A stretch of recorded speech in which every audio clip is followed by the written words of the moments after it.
Pero dejé, me descuento que esto le salió al revés, que esto le salió al revés por la fuerza de las mujeres que tenían gran saber de las plantas y poderes y pudieron trascender y pudieron trascender. Ella es Joy Rivas y hoy recorreremos el camino que la llevó a ser una gran artista. Yo soy Natalia Gordillo. Y yo, Vanessa Roballo, y quiero que nos acompañes en este recorrido. Escucharemos a Joy Rivas, artista plástica y visual, cuyo trabajo se centra en destacar problemáticas relevantes relacionadas con el cuerpo, la naturaleza y la cultura afro. A través de su arte, Joyce aborda estas temáticas con profundidad y seriedad, invitándonos a reflexionar sobre aspectos fundamentales de la existencia humana y la sociedad contemporánea. Entonces, muchas gracias por brindarnos este espacio, por estar aquí y para compartirnos un poquito de tu conocimiento. Sin embargo, quisiéramos preguntarte si tú quisieras agregarle algo más como a esta presentación que acabamos de dar. No, pues me parece perfecto. Gracias por la invitación a ustedes. Entonces, para arrancar con este viaje, quisiéramos preguntarte cuáles fueron los primeros acercamientos al arte y de qué manera esto influyó en tu carrera artística actual. Bueno, desde niña manifesté un interés particular por el dibujo y bueno, finalmente algo que en su momento fue un inconveniente, yo tenía como muchos problemas de hiperactividad, entonces mi mamá decidió como potenciar de alguna manera todos los talentos que yo mostraba en su momento. Habían unos cursos que se impartían en el Parque Nacional, en el Teatro del Parque Nacional, y allí pues tuve como una aproximación real ya a procesos de escultura, de dibujo, incluso de teatro en su momento. Entonces este fue como el primer aspecto que yo puedo decir que me conectó de alguna manera con el mundo del arte. Súper. Ok, entiendo, genial. Aparte de todo lo que nos has contado pues, en este pedacito, sabemos que hiciste parte de un estudio de fotografía que se llamaba 2 Puntos Studio. Sí. ¿Cómo crees que esto influyó en tu manera de hacer arte o de producir arte? Bueno, 2 Puntos Studio surge como un proyecto donde inicialmente abarcaba muchísimas cosas, ¿no? Había unos intereses con mi socio de ese momento de proveer servicios en torno al diseño, a la fotografía, incluso no solo al diseño editorial, sino al diseño de productos, de servicios y diseños incluso para exposiciones. Entonces le apuntamos a muchas cosas, hacíamos por ejemplo diseño editorial, también hacíamos diseño de branding y la fotografía, hacíamos cubrimientos de eventos, pues la idea es que fueran culturales. Sin embargo, como que empezó a tomar un rumbo extraño y lo que más empezó a jalar fue el tema de la fotografía y de la fotografía de eventos.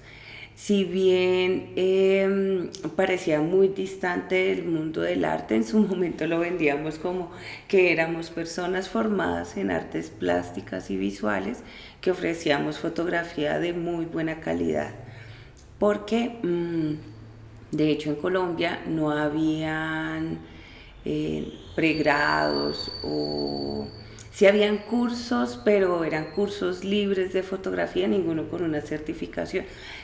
recién estaba emergiendo la especialización en fotografía, así que esto del mundo de una fotografía con calidad, con muy buena calidad en el contexto colombiano era como muy escaso.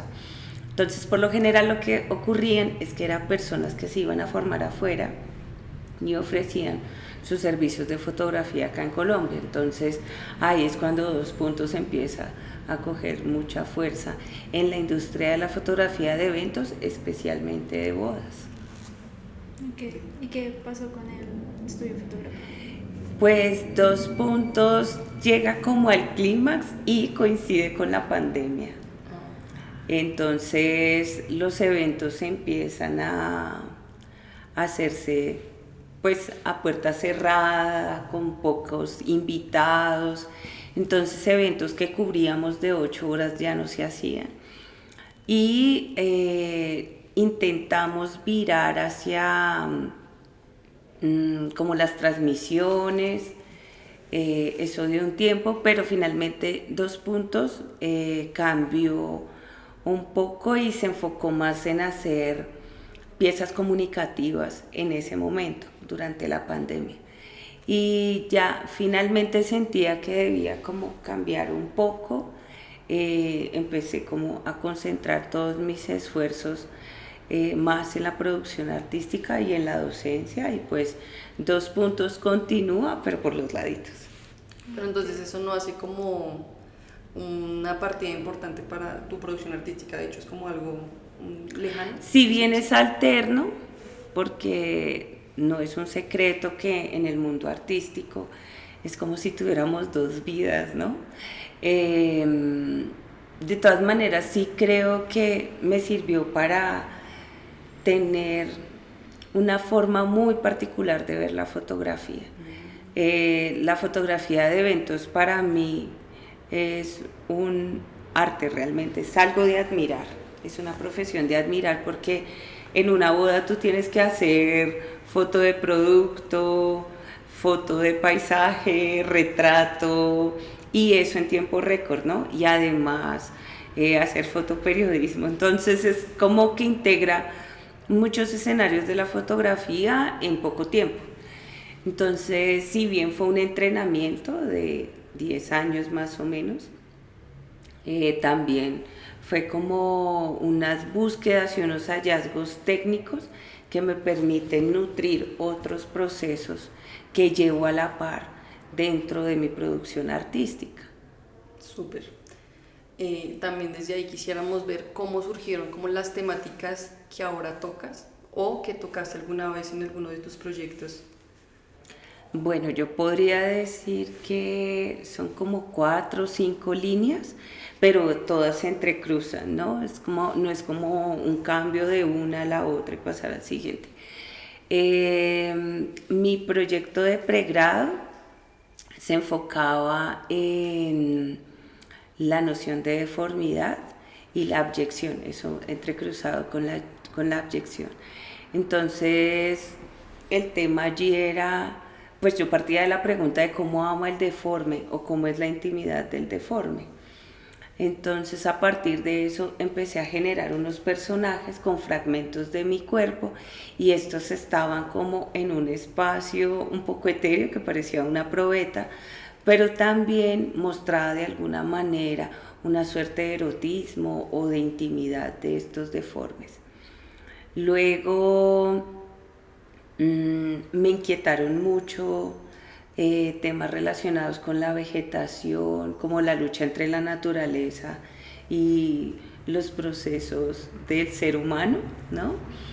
En algunos proyectos donde trabajé, como con el Aeropuerto del Dorado, un proyecto de Esquizán, donde hicimos producción artística con la entidad encargada del manejo de residuos.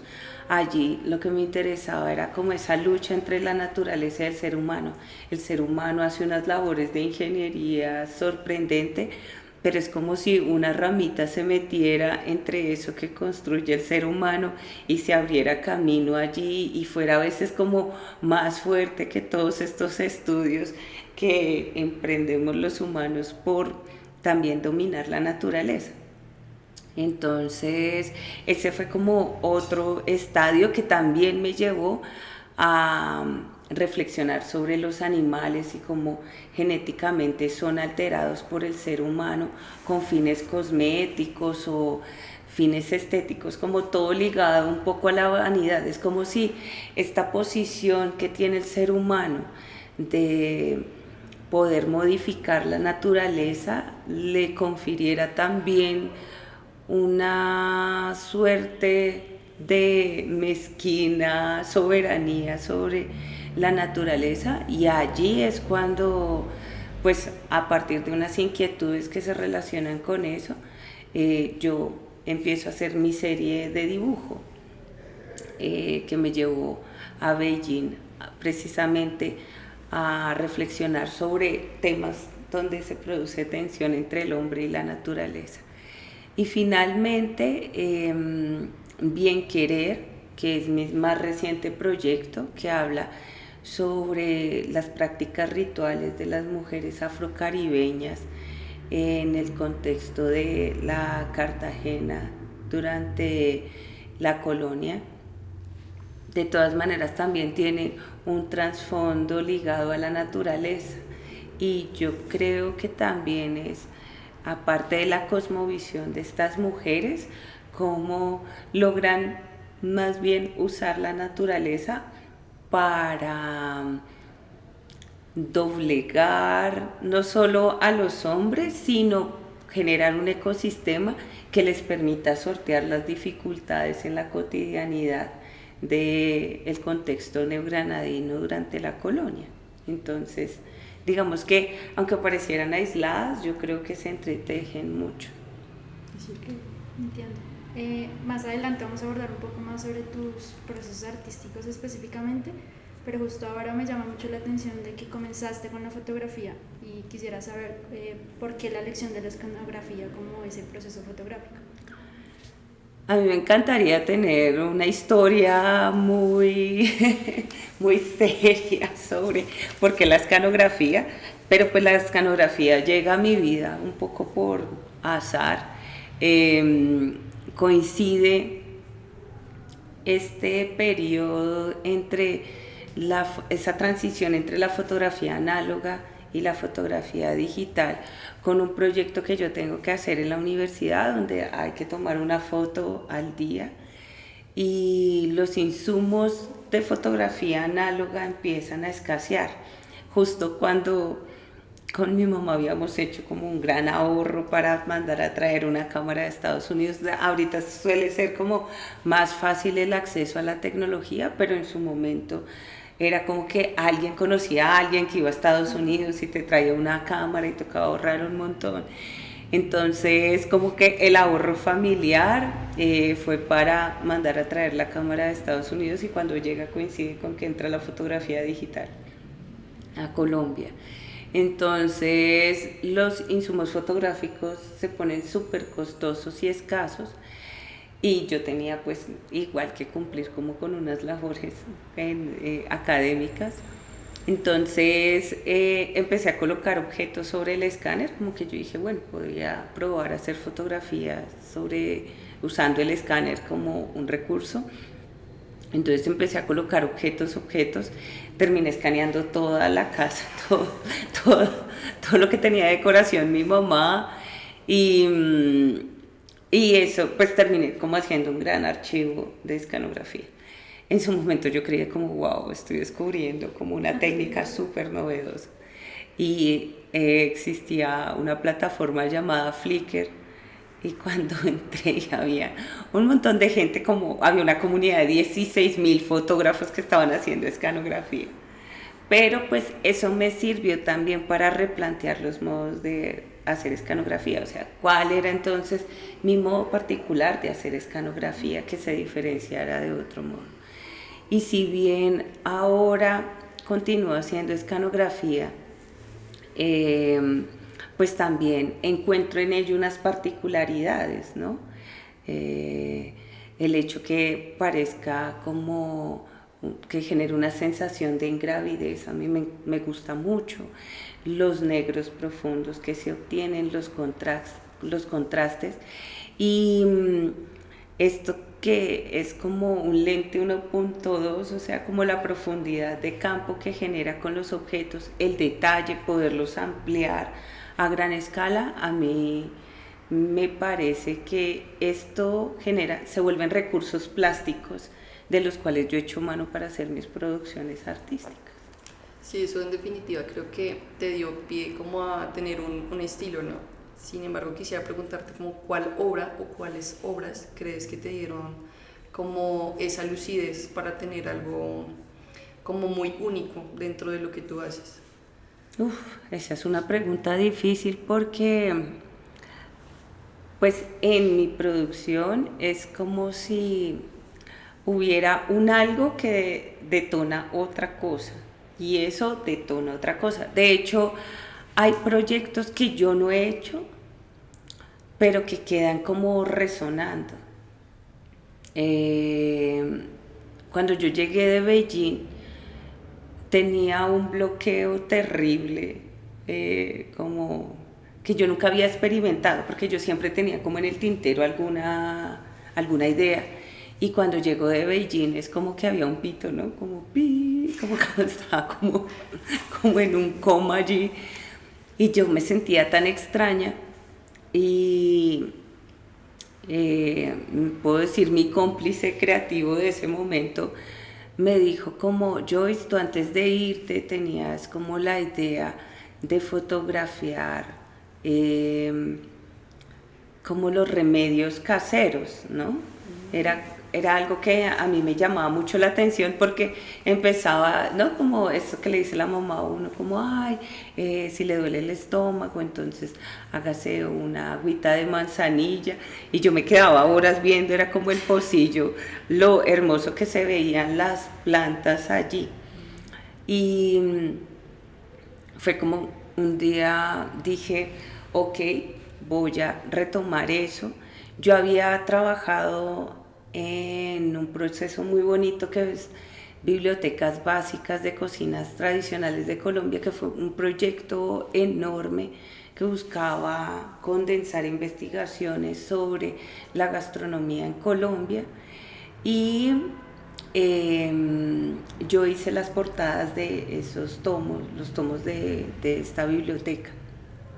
Cuando estaba hojeando los libros, porque me tocaba hojearlos muy rápido para construir las portadas, me encontré con una cita de Piedradita, que era un fraile, y me parecía súper linda porque decía que para el dolor de cabeza una corona de eneldo es un lindo remedio.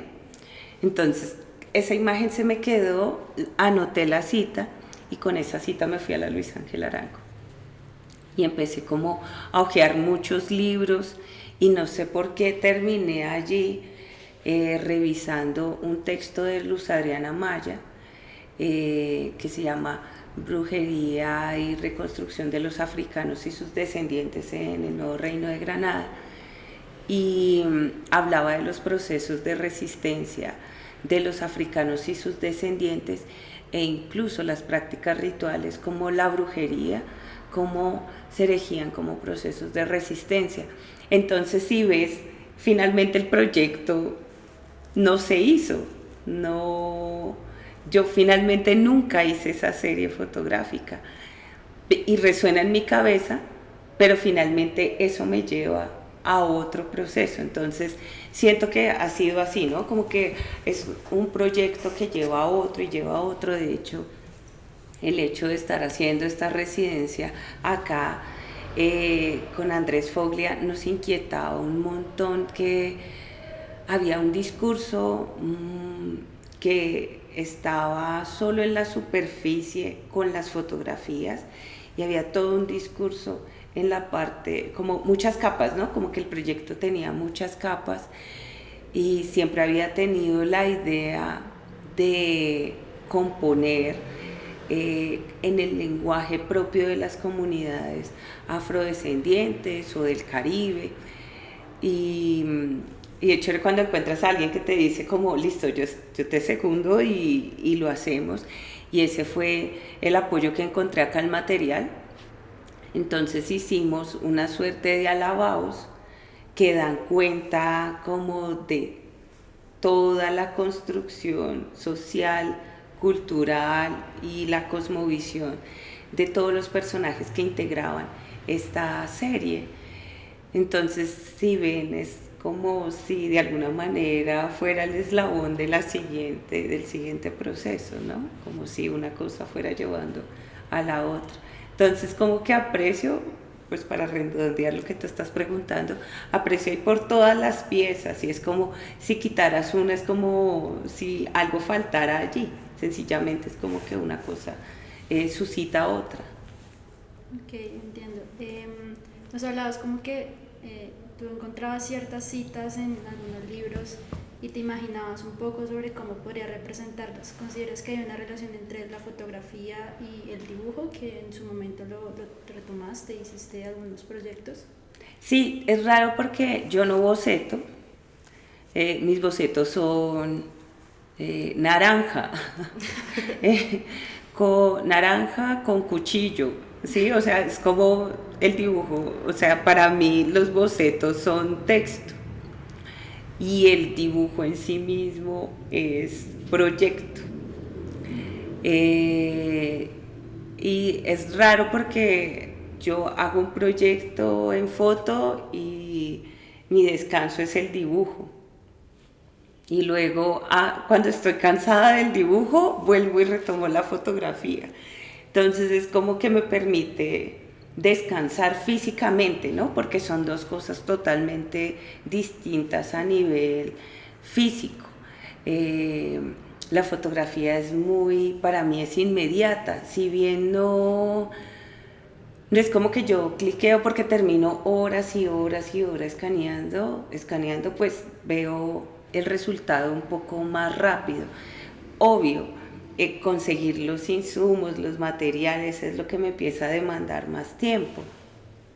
Muchas de las fotos que hacen parte de Bien Querer, hay unas que no se expusieron y que están a media marcha porque no he encontrado una chocolatera del siglo XVII, ¿sí? Entonces eso implica mandarla a hacer o apelar a otra instancia para poder conseguirla. Entonces tengo como el resto de las cosas escaneadas y está esa ahí como en stand-by. Pero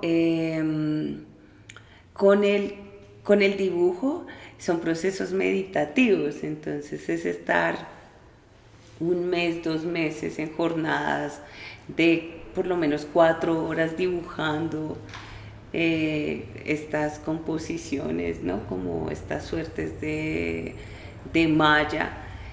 Entonces es más meditativa, me permite escuchar algo mientras tanto, un podcast de algo, una historia de algo, ver documentales, bueno, escuchar documentales mientras lo hago. Entonces físicamente es otra cosa. Entonces, digamos que a mí me permiten las técnicas descansar de alguna manera, ¿sí? Y también, pero también hay cosas que sé que no se pueden decir desde el lenguaje del dibujo y que lo acertado es la fotografía. En cambio hay otras que desde el dibujo sí puedo hablar. En cambio hay otras que desde el dibujo sí puedo hablar. Okay. Sí, digamos que durante tu vida y tu trayectoria artística has tenido que estar involucrada como en temas que hablen sobre lo social, ya sea sobre el conflicto armado o temas ya como que tú habías trabajado con temas como de la alcaldía, del gobierno y cosas así. Esto nos parece que no es como evidente en tu obra, como literal, ¿sí? Sin embargo, quisiéramos saber si esos procesos hicieron algún tipo de, no sé, como de impacto en ti para llegar a hacer obra de otra manera, o definitivamente dijiste, no, yo no quiero tocar esos temas y mejor abordo otros. Yo creo que todo lo que uno vive definitivamente construye lo que uno es, ¿no? Y como le permite a uno ver desde otra perspectiva algo. El conflicto armado es un tema que siempre ha rondado mi vida. Mi mamá es desplazada, es víctima de desplazamiento, tengo un hermano desmovilizado, entonces seguramente en algún punto voy a tocar el tema. Tengo muchos bocetos al respecto, no he encontrado, es como de pronto como el tiempo y el espacio, y pues, son proyectos muy robustos, ¿sí? Entonces he querido trabajar con una canoa que está abandonada en la casa de la abuela, y seguramente lo que viví también en los proyectos de los que tú hablas, como manejo saludable y creativo del tiempo libre, que fue impartiendo talleres en los colegios más violentos de Bogotá, o la estrategia, ¿cómo se llama esta estrategia? Ya. O la estrategia entre pares para escucharte, era con los pueblos o con los municipios que habían sido víctimas de las tomas más violentas por grupos al margen de la ley. Pues ahí dejan como unas inquietudes. En definitiva, yo hice como un pequeño aporte allí, ¿cierto? Desde lo que tenía y desde las herramientas plásticas que ya había adquirido, porque era hablarles desde de derechos humanos, desde el arte a los niños y niñas, ¿no? Como decir que tú tienes derecho a un nombre, y eso cómo se traduce desde el arte, o sea, cómo le dices eso a una niña o a un niño, o cómo le dices que no está bien que lo recluten sin decirle no te dejes reclutar, sino eso desde el arte. Entonces ahí yo como que sembré unas semillitas, quiero creer, ¿no? Y los aportes yo creo que fueron más como en esos aspectos intangibles del ser humano, ¿no? Como que no son traducidos a un proceso artístico, pero sí, obvio, hubo una transformación por parte mía al ir a estos territorios y entender un poco cómo se vive la violencia desde afuera, ¿no? Porque uno acá en Bogotá está viendo la violencia un poco desde la distancia, no todo el mundo, porque pues acá hay personas, llegan muchas personas desplazadas, pero cuando llegas allá, trabajas con niños, con niñas, y estás viendo lo vulnerables que son en términos de seguridad, es bien complejo. Claro, entiendo. Nos hablabas como de tu proceso de que fue como un poco más interno y que eso te ayudó como a crecer un poco, y sabemos que estuviste en una residencia en Beijing. Allá creaste un proyecto que se llama Breve Expedición Botánica, sí, en donde trata como del crecimiento de las frutas y verduras de una manera diferente, como con intervención, un poco de tecnología y bueno, un poco bastante diferente. ¿Cómo influyó esto en ti, digamos, en el proceso de ir a un lugar que es completamente diferente acá, un lugar oriental, diferente a la visión occidental? ¿Cómo esto influyó en tu proceso que realizaste? Pues yo creo que Bien Querer no hubiera sido posible sin esa residencia, a pesar de que allí yo fui con un proyecto muy claro en torno al dibujo. Escogí Beijing por su tradición dibujística, con tinta, entonces era lo que yo estaba trabajando. Según estadísticas, muchas de estas nuevas especies que se inventa el ser humano son realizadas en China. Entonces consideraba que era el escenario perfecto para llevar a cabo este proyecto.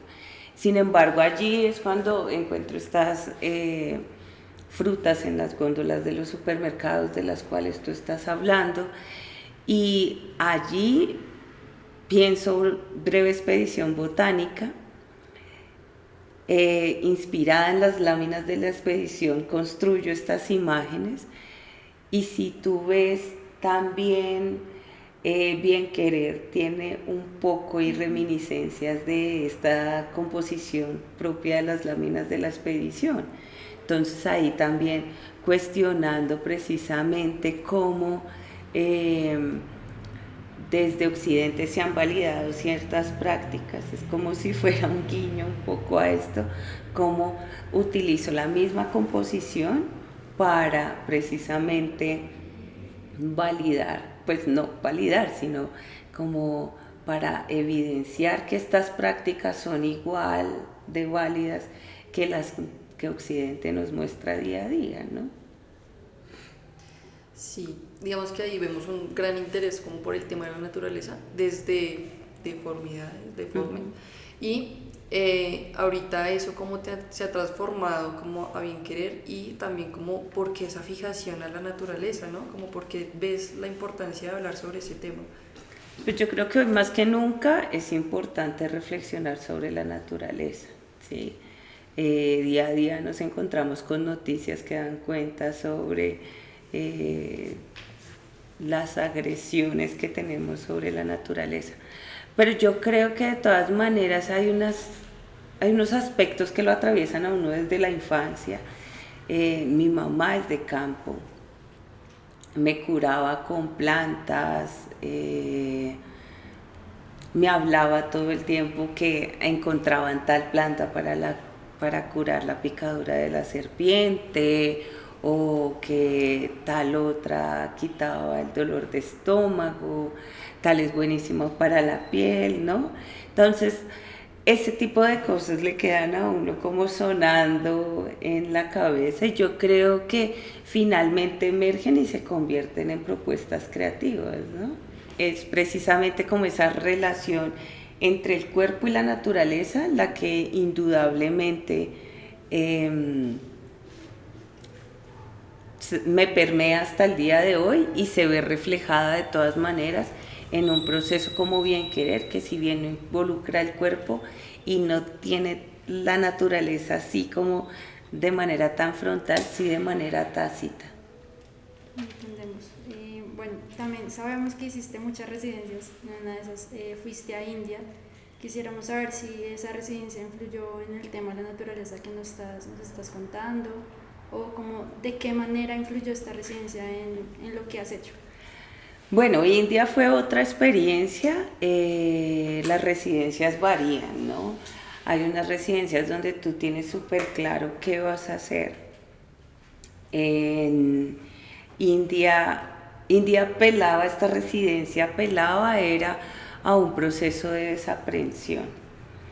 Es decir, nosotros como residentes teníamos la opción de escoger 12 talleres que de alguna manera nos iban a permitir pensar en otra cosa que no fuera como los proyectos artísticos como tal. Y una vez culminados esos proyectos, si queríamos, hacíamos una producción artística, no era una camisa de fuerza. Entonces, yo escogí cocina cumaní porque me encanta la cocina. Escogí una técnica de dibujo que se llama patrachitra y que es en su forma más tradicional un proceso pictórico con excremento de vaca. Escogí otro de talla en madera y el de yoga. Entonces era yoga y meditación. Si ven, era como más la cotidianidad, más como desprenderse de ello. Hubo un proceso súper bonito porque en la cocina terminé interactuando mucho con el profe de danza y terminó involucrándome en el taller de danza aun cuando yo no quería bailar. Entonces fue como explorar otras cosas, ¿no? Como explorar el cuerpo, explorar la cocina, también las técnicas dibujísticas. Y yo estaba peleada con el dibujo, porque había hecho dibujos muy grandes que demandaban mucho tiempo, y finalmente como que no había visto que eso tuviera como fruto.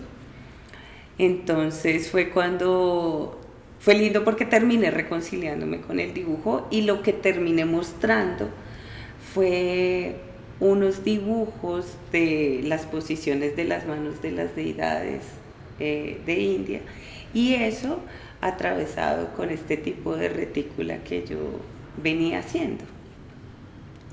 Y también encontré la fotografía, porque yo venía haciendo fotografía solo como para lo de los eventos, y pues nada, me encantaban los monos, entonces me obsesioné con los monos y los micos, pero me parecía como muy enternecedor y se fue como más un proyecto ligado como a la fotografía de naturaleza, pero me parecía súper bonito como ver cómo se parece tanto la sociedad de los primates con el ser humano.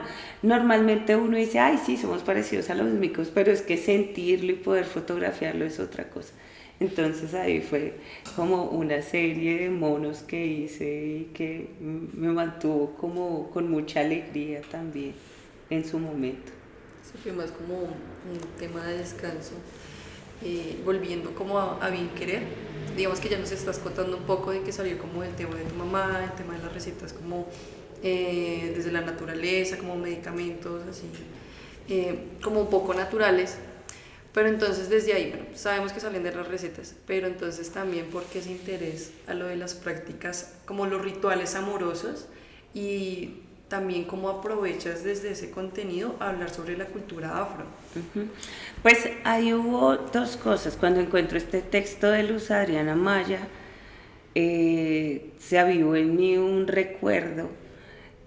Cuando yo era niña tenía una obsesión con las brujas y empezaba a coleccionar como recortes de periódico que hablaban, por ejemplo, sobre las técnicas de tortura a las mujeres acusadas por brujería, o sobre la Inquisición en las revistas Credencial. O sea, yo lo coleccionaba.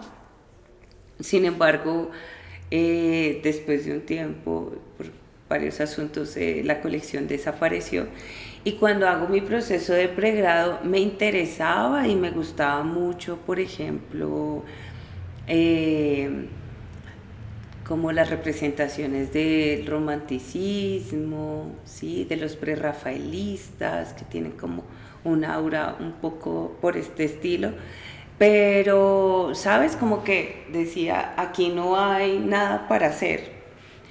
Y cuando me encuentro con este texto de Luz Adriana Maya, es como que surgen dos interrogantes, o sea, cómo la brujería se vuelve un insumo de investigación, que me pareció la cosa más maravillosa de este mundo. O sea, es como, yo podría estar investigando muchísimo sobre este tema. Y dos, que uno tiene el estereotipo de que la bruja es una mujer blanca, con una nariz pronunciada, una verruga, y que va vestida de negro con una escoba. Es como toda la recreación de Occidente. Entonces, cuando empiezo a leer estas historias de estas brujas negras, ¿no? O bueno, estas mujeres con este conocimiento ancestral que fueron tildadas de brujas porque fue la categoría que también les dio el Tribunal de la Inquisición, pues eso fue como abrir la caja de Pandora. Es como que todo el mundo se abrió ante mí, y es lo que me tiene ahorita embuida. Yo creo que me tendrá dando lata por mucho tiempo. Sabemos que estuviste en México haciendo como una producción artística, intercambio artístico. ¿Cómo esto, la ida ya influyó en Bien Querer o la producción de esta serie? Yo creo que directamente no. En México fue un proceso súper bonito en RAT, Residencias Artísticas por Intercambio, y ellos con una modalidad de silenciatorio, pues increpan al artista, ¿no? Colocan la imagen y no es como los conversatorios en los que es uno quien habla, sino son los espectadores quienes hablan y le hacen preguntas a uno y especulan un poco sobre de qué va la pieza, ¿no? De qué va la obra. Entonces esto maduró mucho mi producción artística, y si bien no influyó tan directamente, sí es un tribunal que yo he revisado, el Tribunal de México. De hecho, una de las imágenes de este tribunal hace parte de Bien Querer, que es la del Conjuro del Colibrí, y allí pues yo tomo uno de estos conjuros para dar cuenta de ese sincretismo que existe también en los conjuros, ¿no? Como tradición indígena, africana y europea. Entonces, en este conjuro en particular se ve este sincretismo, pero además fue un proceso interdisciplinario que demandó una gestión particular para conseguir el colibrí en el Museo de Ornitología de la Universidad Nacional en préstamo.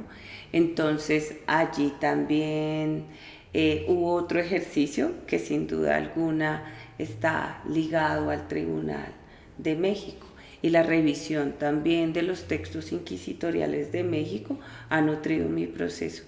Yo creería que sería muy feliz donde en algún punto pudiera trabajar con este archivo, un proceso más encaminado a este tribunal. Sí, porque también nos habías contado en ocasiones anteriores como que el proceso de Bien Querer sale de unos documentos, ¿no? Y también desde ahí quisiéramos preguntar cuál ha sido como el mayor desafío en cuanto a este proceso de años que has llevado con Bien Querer, o dificultad en cuanto a llegar como a las piezas. Bueno, uno es la frustración frente a la información.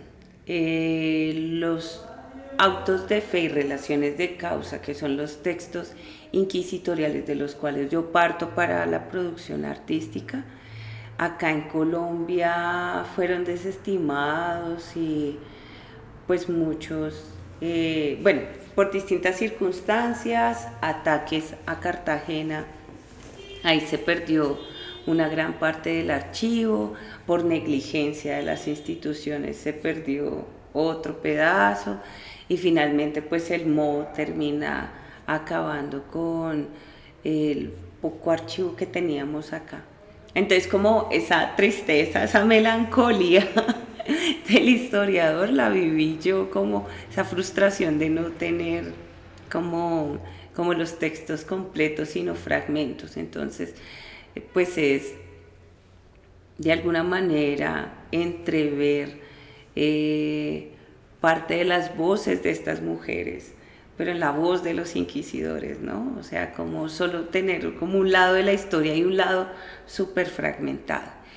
Entonces, yo creo que esa es como la parte dura, y además, pues, hacer la labor de paleografía o buscar los textos, hacer como toda la gestión que ello implica. A veces es como muy desgastante, como que uno quisiera tener como más acceso a ello, e incluso encuentras el texto y de pronto está mal citado, entonces buscarlo entre los archivos termina siendo como una labor, como que tú dices, bueno, ya aquí tengo la cita, tengo el caso, el auto de fe, en 15 minutos ya puedo encontrar la línea porque tiene la página y de pronto está mal foliado, entonces termina siendo una labor de 2-3 días, como que uno quisiera a veces que fuera más inmediata, pero asimismo es fascinante, ¿no? Como que asimismo uno termina cogiéndole amor al proceso. Y en otros casos encontrar un objeto, aunque yo me obsesiono, entonces hasta que no lo encuentro no estoy contenta y termino buscando y encontrando gente que, o sea, ahorita tengo un cráneo en la casa porque una amiga me facilitó el cráneo, ya que su mamá es odontóloga, entonces eso se vuelve como toda una historia, ¿no? Como consigues los objetos, como encuentras una moneda del siglo XVI, como con un voz a voz hasta que la terminas encontrando y termina viajando para que tú puedas hacer la imagen, o como alguien te termina prestando un pedacito de coral que tiene de un recuerdo de un viaje. Sí, como que eso que es a veces frustrante termina volviéndose pues todo una aventura, por decirlo así. Ya hablando un poco más de tus temas personales, sabemos que te autoproclamaste afro desde hace muy pocos años. ¿Cómo crees que esta vivencia en el entorno citadino y como la diversidad cultural que se ve aquí en Bogotá influyó en que te demoraras tanto como en reflexionar que realmente eres afro y cómo esto también te alejó de tus raíces? Bueno, eso es todo un tema porque cuando voy a Beijing, y yo creo que por eso también valoro mucho esta residencia, pues me doy cuenta que soy afro y el chiste, ¿no? Como si no me había visto en el espejo. Pero es que ser afro implica más que como luces fenotípicamente, como el tono de piel que tienes. Eso es un constructo social, cultural, amplio que se va pasando de generación en generación. Entonces yo vivo el desarraigo con mi parte afro porque quien da este tono de piel es mi padre. Y mi mamá es madre soltera, entonces mi mamá es de Córdoba, que fenotípicamente también luce bien distinta, ella es trigueña, de ojos claros incluso, porque allí hubo población judía que llega a la costa. Entonces, claro, fenotípicamente mi mamá y yo somos súper distintas. Y cuando me encuentro en China viendo como todas las raíces de un cabello que fue alisado desde los 15 años, pues ahí me pregunto bueno, además de ahora qué hago, dónde encuentro a Licer en China donde todos son lisos,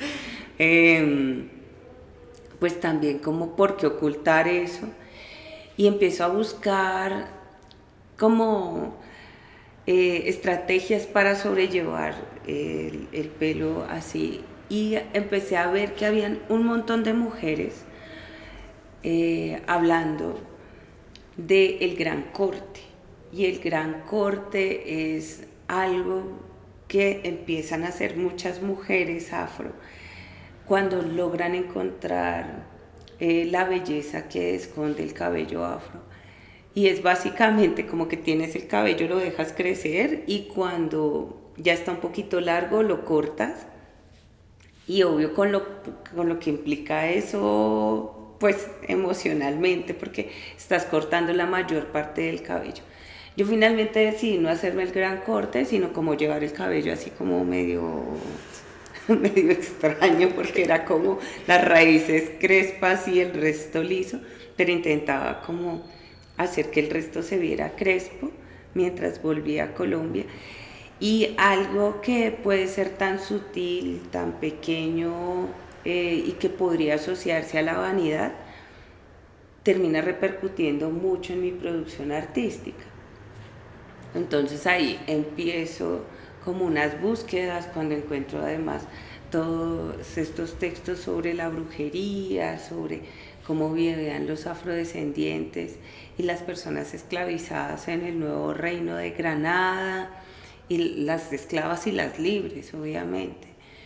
Y decido hacer una maestría en estudios afrocolombianos, que también me da durísimo porque era como la única que no sabía que era el biche, la única que no sabía que era la ley 70 o que era el pancojero, como eran las dinámicas en los consejos, en los pueblos afrodescendientes, cómo era autorreconocerse como afro. O sea, fue un choque muy, muy fuerte.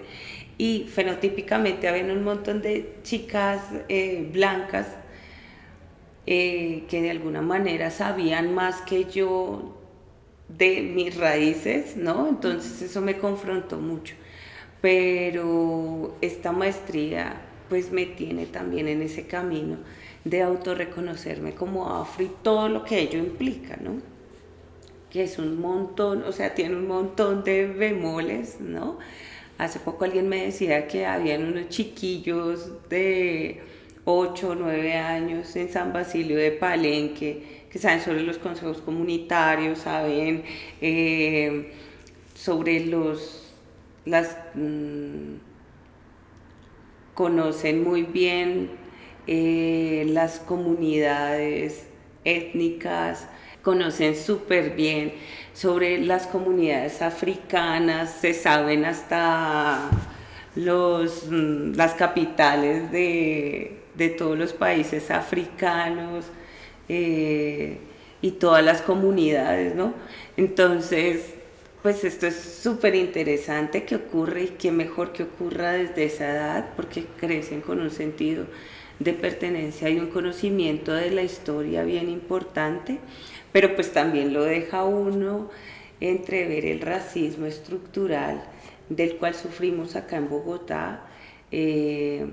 Por ley debería impartirse la cátedra afro en todos los colegios de Bogotá y yo le pregunto siempre a alguien si tuvo acceso a la cátedra afro y nadie ha accedido a eso. Entonces es desconocer ese aspecto importante de la historia y eso da cuenta de ese racismo estructural que nos atraviesa y del cual seguramente pues yo fui un poco víctima, ¿no? Porque yo nunca viví un racismo súper frontal, por ahí 2 o 3 veces, pero sí un racismo estructural.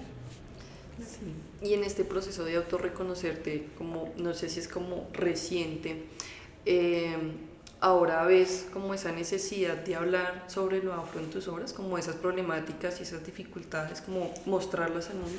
Sí, yo creo que es importante hablar y hay algo a lo que siempre también le saqué el cuerpo y es esta posición como súper lastimera de nos esclavizaron, que sí fue muy fuerte, pero indudablemente siento que es más potente todo lo que estaba ocurriendo antes de que a los pueblos africanos los esclavizaban. O sea, allí hay un valor cultural que desconocemos muchos.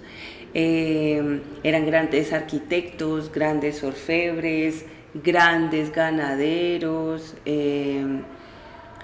sembraban cereales, tenían toda una ingeniería para ello.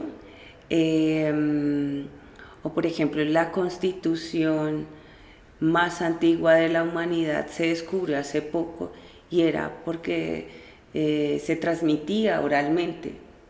Entonces no estaba escrita, sino los griots iban pasándola de generación en generación y es la Constitución más antigua de la humanidad. Entonces son otros modos de producir cultura, conocimiento, de hacer arquitectura. Entonces yo creo que me interesa hablar de eso y me interesa hablar de, como saltándome un poco el proceso de esclavización, luego como las dinámicas que les permitieron a estas comunidades sobrevivir a la hegemonía europea y en cambio revelar estos procesos de resistencia. Entiendo, muy interesante. Y hablándonos un poco de pues, lo que nos comentas, se me ocurrió la pregunta de que si justo ahora estás trabajando en algo así, o sea, en lo que nos cuentas, o algún otro trabajo que tengas en mente. Bueno, yo tengo ahorita como muchos proyectos en mente. Quiero continuar usando el canto como instrumento para hacer producción. Estoy trabajando en un proyecto que se llaman Bolsas Mandingas y este proyecto es sobre el legado de los mandingas, también en unas prácticas rituales que eran como unos amuletos que se cargaban en el cinto y he encontrado unos súper lindos que son unos amuletos para no hundirse en el mar, en el río cuando se está pescando, o para ahuyentar las serpientes, y también hay unos súper bonitos para obtener la libertad. Entonces, ese es como un proyecto que están dando ahorita.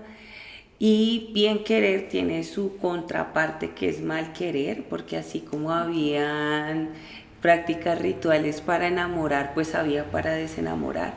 Muchas mujeres africanas o afrodescendientes, víctimas de los abusos sexuales de los amos, intentaban que ellos tuvieran como aversión por ellas, entonces también había este tipo de prácticas o para que los hombres se desenamoraran de sus amantes.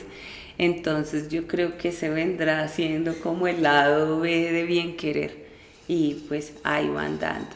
Entonces yo creo que como con esos tres que ya es harto, es como lo que viene ahorita. Desde como ahorita, como abordas el tema de lo afro y desde tu práctica artística, ¿crees que has experimentado como alguna obra que te genere así como una clase de alejamiento? Como la verdad no. Sí, como que no te parece correcto abordarlo de esa manera, así sea desde el arte. O sea, me preguntas, repíteme la pregunta, como... Sí, como que la representación afro esté como errada para ti. O pues no errada, sino como que se toque de una manera... como si encuentro alguna pieza que de alguna manera me genere como Sí, como incomodidad, algún conflicto.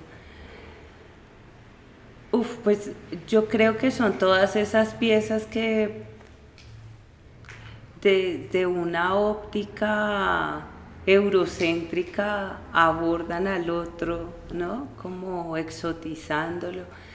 Pero yo creo que cada vez más lo que se está produciendo es propuestas artísticas desde que hablan de lo afro y que además son producidas por personas afrodescendientes. Es como que no hay otra voz sino la voz propia.